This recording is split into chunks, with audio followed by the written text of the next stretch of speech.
Ayan! So, ayan o. Welcome to my channel, Romel Gonzales. So, ayan o.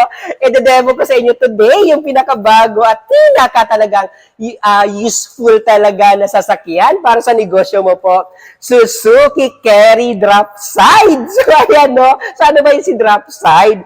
Bakit kailangan natin po i-endorse or bakit kailangan natin po malaman or bakit kailangan natin po bilhin? Ano po ba, mayroon si drop side po, bakit isa sa pinakamabili at madami talagang bumibili po sa Suzuki brand. Okay? Ito si drop side, tingnan niyo si drop side. Si Suzuki Carry drop side po, napakasimple lang. Yan, tignan niyo. O, di ba? Elegante yung harap. So, ayan o, yung ilaw niya po. Ayan po.